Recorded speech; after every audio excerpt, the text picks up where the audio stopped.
গরুর দুধ দিয়ে গোসল করলে তো চুল সাদা হবে, দেহটা সাদা হবে।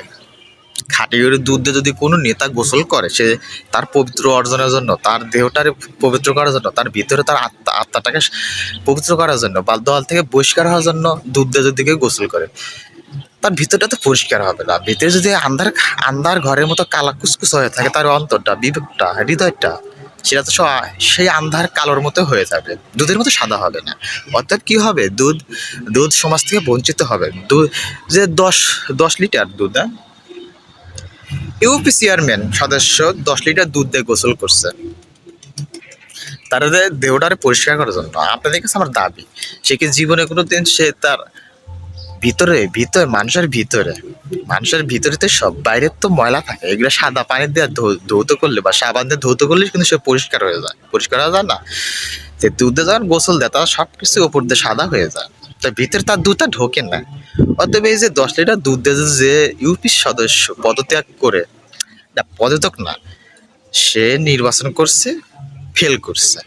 তার তো সকল, তার তো তখনই দুধ দিয়ে, যখন নির্বাচনে প্রতারণা হয়েছে, 2 নাম্বার হয়েছে ভোট বিষয়ে যে গণনায় তার দেয় নাই, তার দলের মনোনয়ন দেয় নাই, তখনই তো তার তো দরকার ছিল দুধ দিয়ে গোসল করা। সেই সময় যদি দুধ দিয়ে গোসল দিত, তাহলে হয়তো একটু আমরা বুঝতাম একজনের ভিতরে আদর্শ দলের ভালোবাসা আছে। দলটা দল সেটাই করুক, আওয়ামী লীগ করুক, বিএনপি করুক, যেটাই করুক, ওটা কোনো আমার বিষয় না। দল যেটাই করুক, দলের স্বার্থে ভালোবাসা আছে। কিন্তু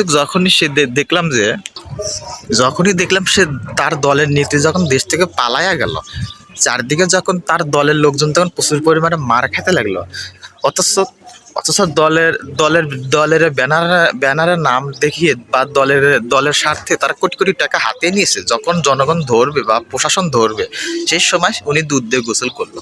অন্যদিকে মোহাম্মদপুরে একজন সাবেক সচিবের বাসায় 3 কোটি টাকা। এই যে দলে থেকে কোটি কোটি টাকা ইনকাম, সেই টাকা দিয়ে সেই টাকা দিয়ে যদি দুধ কিনে যদি কেউ গোসল দেয়, সে তো পরিষ্কার হবে না, পবিত্র হবে না। যা কামানা নেওয়া নিচ্ছে, এখন যদি সে 10 লিটার দুধ কিনে যদি গোসল দেয়, সে কি পবিত্র হবে? কোনোদিনও হবে না। যে দেশের মানুষের কাছে তো জবাবদিহিতা দিতে হবে। তুই দুধ দিয়ে গোসল দিলে ভালো কথা কাকু, তুমি আর নির্বাচনের পরে দিয়ে দিতা। এখন তোমার জীবনটাকে রক্ষার জন্য বা জনগণের কাছ থেকে একটু ভালোবাসা, একটু ভাইরাল হওয়ার জন্য তুমি এই সিদ্ধান্ত বেছে নিলা।